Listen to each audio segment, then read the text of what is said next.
President Anderson, members of the Board of Regents, members of the faculty, platform guests, candidates for degrees, ladies and gentlemen. It is a distinct privilege for me to have a part in the commencement exercises of this institution. This is the place to which my father came as an immigrant youth from Norway and the place where he spent 10 of his first years in America. 3 in the academy, 4 in the college, and 3 in the seminary. This is the institution which shaped his life, and has, I am sure, helped shape mine and those of my 2 brothers and 1 sister who have earned their baccalaureate degrees here. I had the privilege of attending Augsburg when small liberal arts colleges were really small. I have treasured memories of Old Main and the boarding club on the 3rd floor, a building since replaced by the library and science hall. I remember life in the old wooden dormitory called North Hall, and I recall that 2 of the people on the platform today, Pastor Goodmasted and Pastor Ronning, lived there at the same time as I. I remember that during the campaign for funds for Memorial Hall, we won the homecoming decorations contest by propping old North Hall up with telephone poles and covering one entire wall with a sign that proclaimed, "It ain't so fancy, but it's paid for."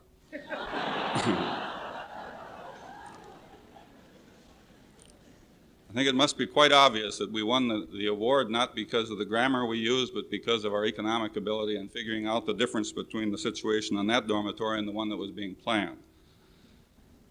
I remember the days of assigned seats in the old chapel, boys on one side, girls on the other. I remember hiking to the Minneapolis Armory each day for basketball practice. We couldn't afford transportation, but the college did allow us to wear the football warm-up coats so that we could keep warm on the walk. I appreciate the fact that in those days before scholarships and government loans, the real grants and aid that most of us received were in the form of the generous credit extended to us by this institution. It was a common joke in those days that if a student paid $5 on his bill, the college ordered another load of coal. The most popular man on campus was the director of the Student Employment Bureau. He found me a job which made it necessary for me to ride my bicycle downtown at 5 o'clock each morning to mop floors, but which really made it possible for me to stay in college. Most of us worked hard at menial jobs to finance our educations, but we established an esprit de corps which we will never forget. We appreciated our faculty. We knew that their problems were greater than ours and that they still found time for us. We gained more intellectual stimulation than we realized. Some of my former teachers are here today, and I would like to thank them publicly for service far beyond the call of duty. But I'm not here today to reminisce. I'm here to talk about the future. During my senior year at this institution, the Japanese attacked Pearl Harbor and suddenly we were at war. Our concern turned from personal security to national defense. Our country and our college has changed rapidly and we can never go back. We must plan for the future. I'm not an expert in the field of higher education. Most of my career has been spent in the administration of the elementary and secondary schools of our state. However, because of my present position, I have been thrust into the middle of discussions relative to the future of higher education in Minnesota. I would like to take a few minutes to talk with you about the situation as I see it. I would like to speak partly as a member of the Board of Regents of this institution, but more so as a member of the public education segment in this state of Minnesota. You who will receive degrees today will soon be leaving the life of the full-time student and will join us in the responsibility of providing for those who will follow you opportunities for higher education which are at least the equivalent of those which you have had. We will face many problems. We will face the problem of keeping up with rapidly expanding knowledge. It has been said that in some fields the total knowledge is doubling every 6 years. We will face the problem of keeping up with rapidly expanding numbers of students.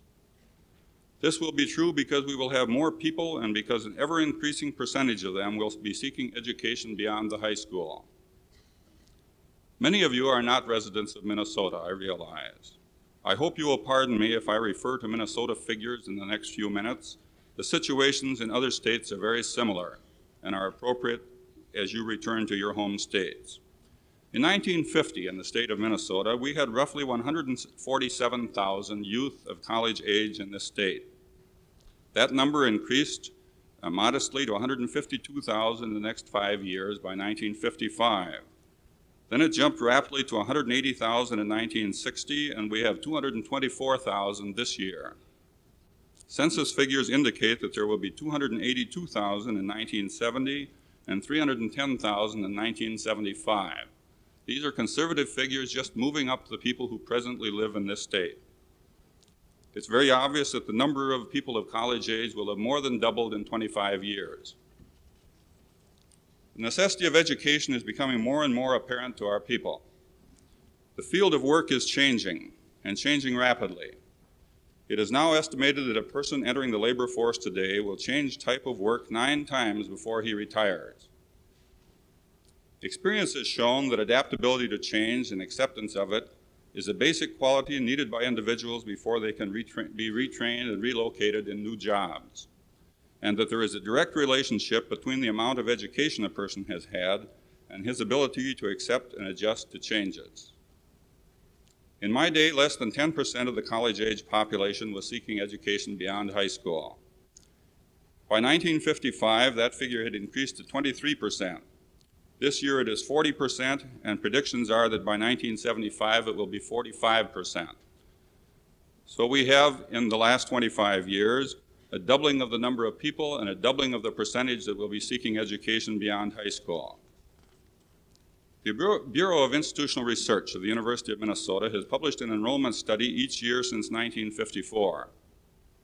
In that year, 1954, we had some 38,000 students enrolled in the institutions of higher education in our state. This fall, 11 years later, we had more than 90,000. Predictions are that the number will exceed 157,000 by 1975. If past experience is an indication, these figures will be conservative. We will face the problem, as we're already facing, of providing adequate facilities. We will face the problem of securing adequate teaching personnel. It has been said that the institutions of higher education in California alone will need to absorb the entire present nationwide output of PhDs if they are to maintain the present percentage of PhDs on their faculties. We will face the problem of providing diversity in higher education and at the same time defining the roles of the various segments. It was made very clear to us during the last legislative session in our state that while Minnesota citizens will continue to make every possible effort to support high-quality education, they will insist that those of us who work in the field get together and work toward coordination which will make it possible to get the maximum from every dollar provided. Let me review briefly the institutional setting in which we now find ourselves in Minnesota. We have 22 private 4-year colleges of the type that Augsburg is. And we have 7 private 2-year colleges. Each of them is controlled by a separate board and is directly or indirectly related to a religious denomination. The main thrust in each of these institutions is in the liberal arts program. We have the University of Minnesota with its Minneapolis and St. Paul campuses, with additional campuses at Duluth and Morris, with experiment stations, schools of agriculture, and extension centers at various locations in the state, and with a worldwide sphere of influence, a sphere of activity that I think very few of us comprehend. The university is governed by its Board of Regents under powers conferred by the territorial legislature and confirmed in the state constitution of 1857. Regents are selected by the state legislature with one representing each of the state's legislative districts. We have 5 public 4-year colleges, soon to become 6 with the addition of Southwestern State College in Marshall. These colleges are operated by a state college board whose members are appointed by the governor. We have 14 state junior colleges. These colleges are operated by a state junior college board, which is also appointed by the governor, are incidentally the segment with which I am presently working. It is interesting to note the changing enrollment pattern in these various segments of higher education in Minnesota. Our private colleges are growing rapidly, as give evidence in this commencement exercises today. President Anderson asked me when we sat down if I had been graduated in Infinity Church, and I said, yes, that's true, and we had plenty of room, and it was true. So this college, like others, is growing rapidly. Our private colleges enrolled 13,000 students in 1954. That's in the aggregate. They have about 22,000 this year and expect to enroll about 29,000 by 1975. However, the percentage of all students who are enrolled in private colleges, and this is the thing that's of some concern to us, will decrease from 34% in 1954 to 18% in 1975. This means that while more and more of our young people are enrolling in our private colleges, a smaller and smaller percentage of them are enrolling in our private colleges. The University of Minnesota is also growing rapidly. It had 18,000 students in 1954, has 39,000 this year, and expects 61,000 by 1975. However, the percentage of all students who are enrolled in the university is also decreasing. It will decrease from 48% in 1954 to 39% in 1975. So you can see that there is a shift away from the private colleges and the university to other type of institutions of higher learning. The big shift has been to the state 4-year and 2-year colleges. Our 4-year state colleges enrolled only 5,000 students in 1954. It's only 12 years ago, only 5,000 students. They have 22,000 this year and expect 39,000 by 1975. Their percentage of the total students will increase from 13% in 1954 to 25% in 1975. Our state junior colleges enrolled only 1,700 students in 1954. We have increased to 7,000 this year and expect to enroll 27,000 by 1975. An increase from 5% of the total to 18% of the total, and a marked increase in numbers of students. I'm told that until a few years ago, the representatives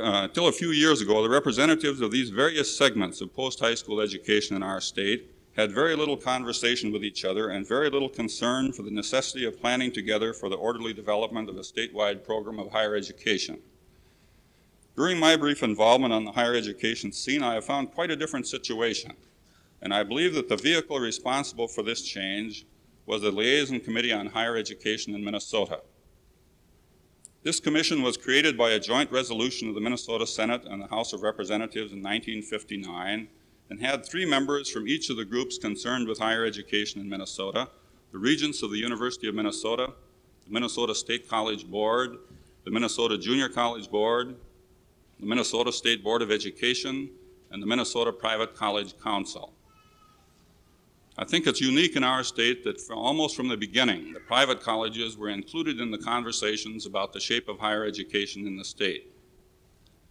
The problem of coordinating efforts in higher education has not existed only in Minnesota. It has existed in every state.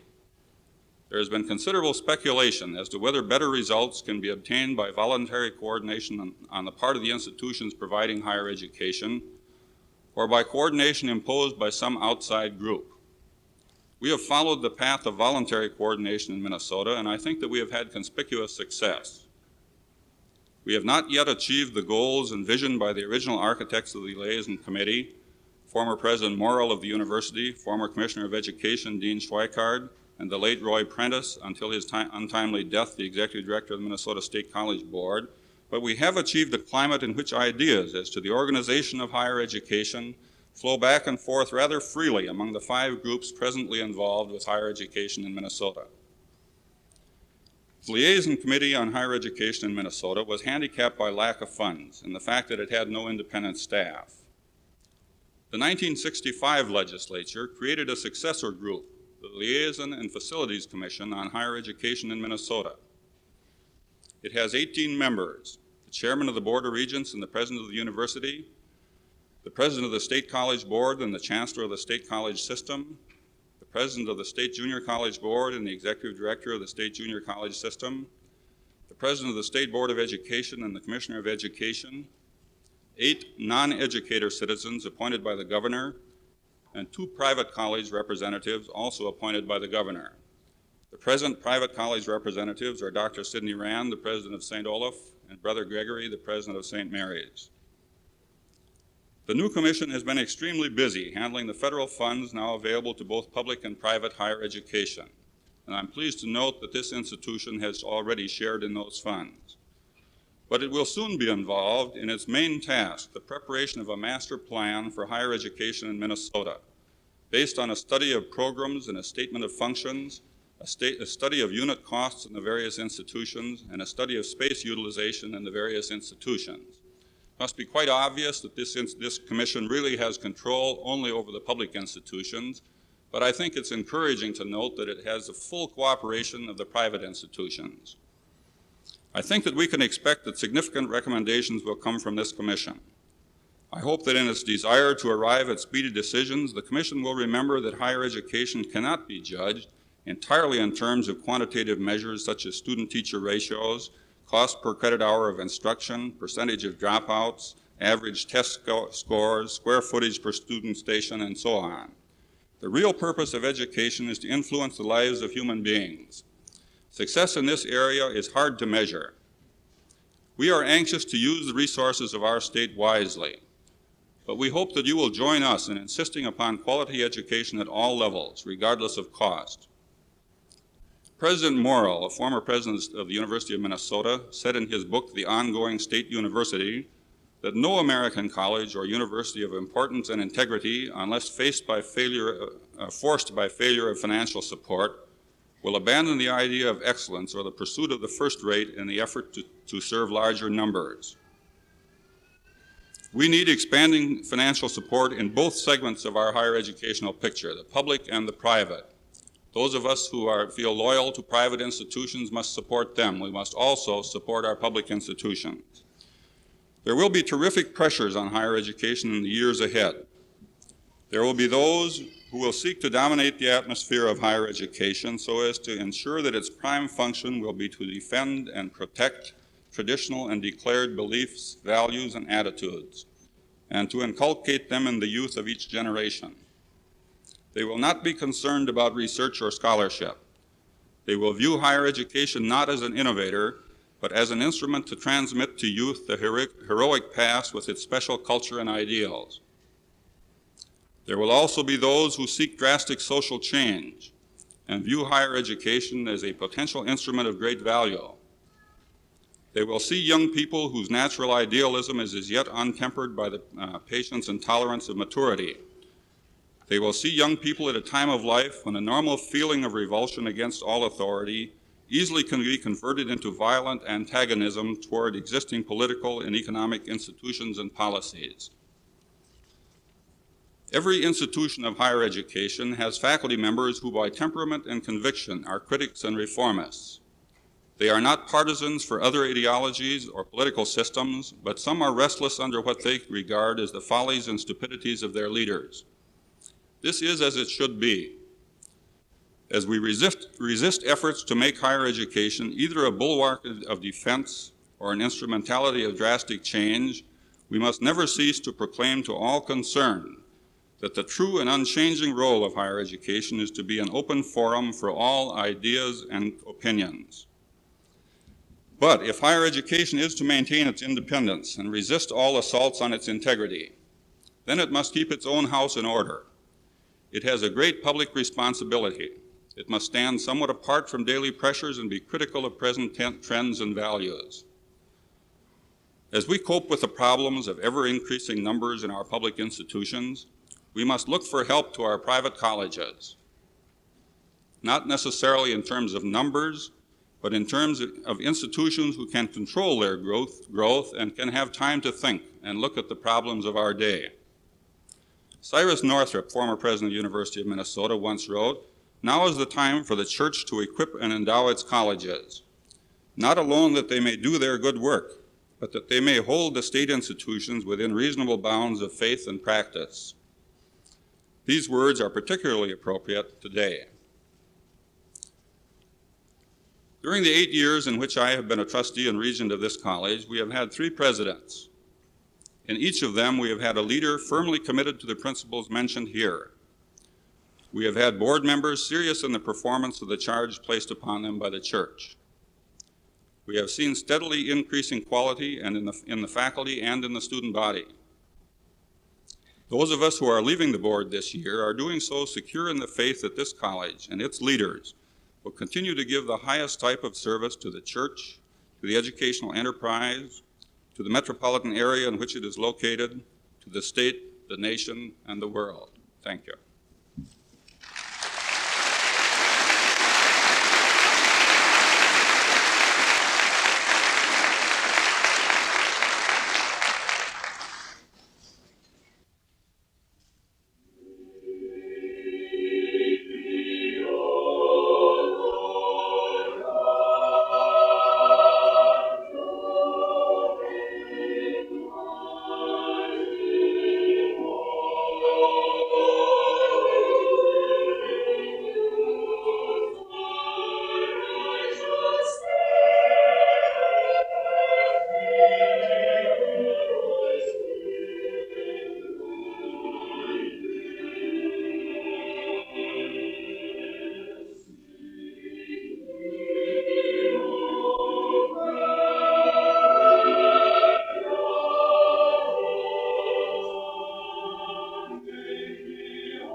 I shall now recognize and ask to come to the podium Dr. Kenneth C. Bailey, the Dean of the College. And as he does so, I welcome him to his first commencement at Augsburg. Dean Bailey.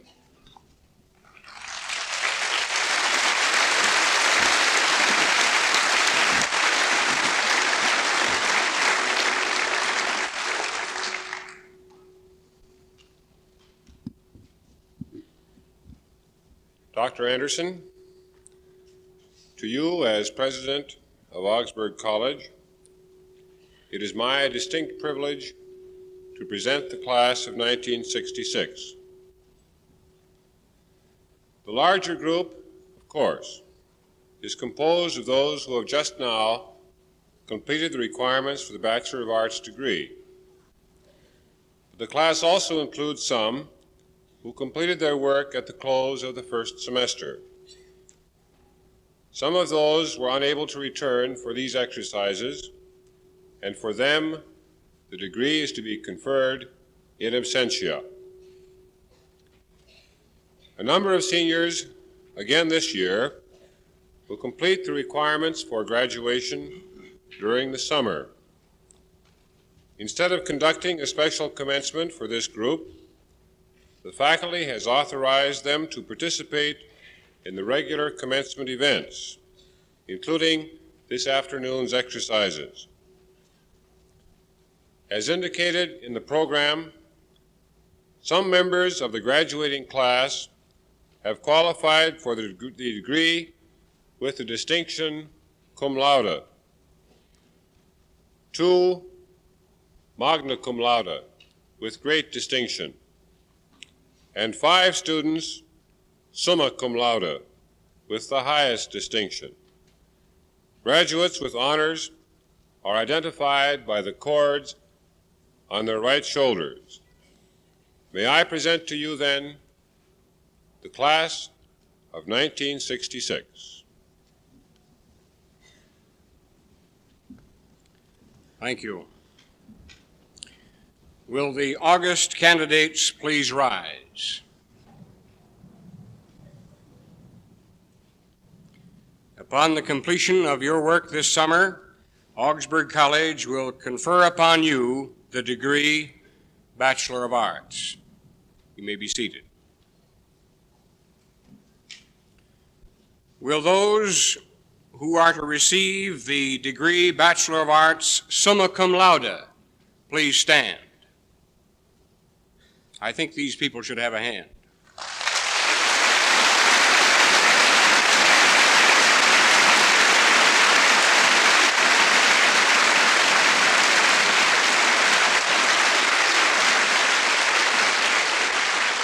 Will those, you may remain standing, please.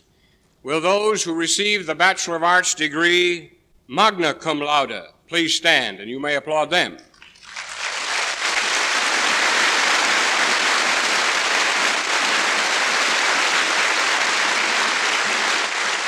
And those who will receive the degree Bachelor of Arts cum laude, will you stand, please?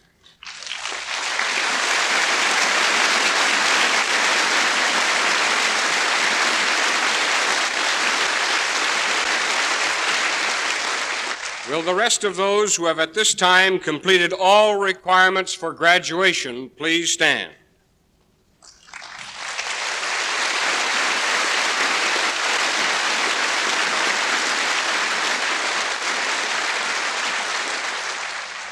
By virtue of the authority entrusted to me by the faculty and Board of Regents of Augsburg College, I now confirm upon you the degree Bachelor of Arts with all rights and privileges thereof. As it is evidence of a successfully completed college course, may it always serve as a reminder that in life, the highest aim is truth. You may be seated.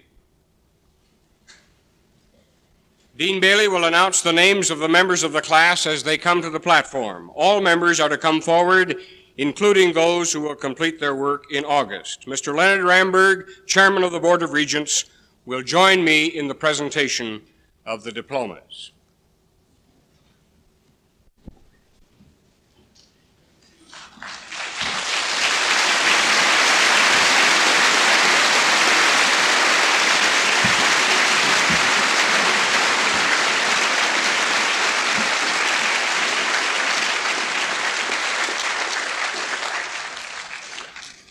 take this opportunity to thank all who have participated and prepared for these commencement ceremonies.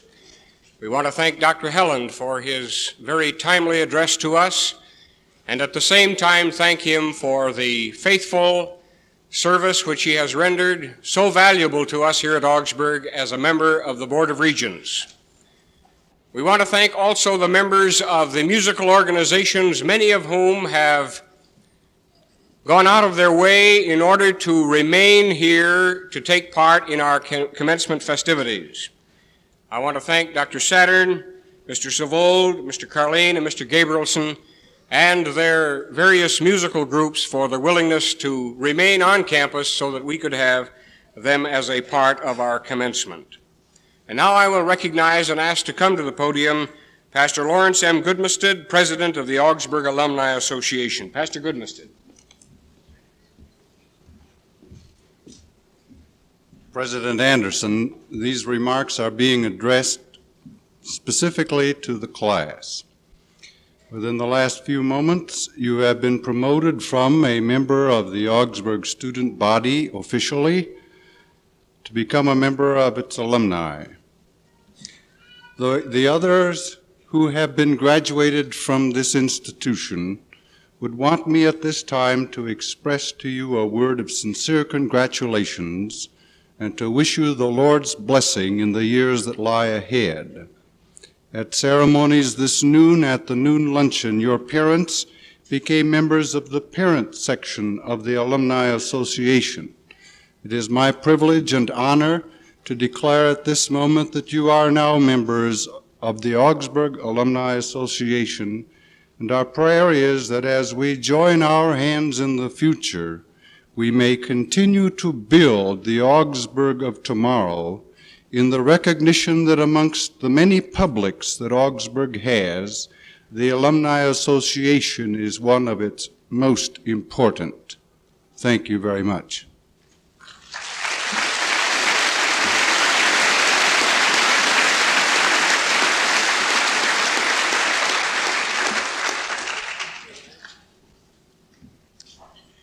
Then rise and receive the benediction. And now may the grace of our Lord Jesus Christ, the love of God, the communion of the Holy Spirit be with us all. Amen.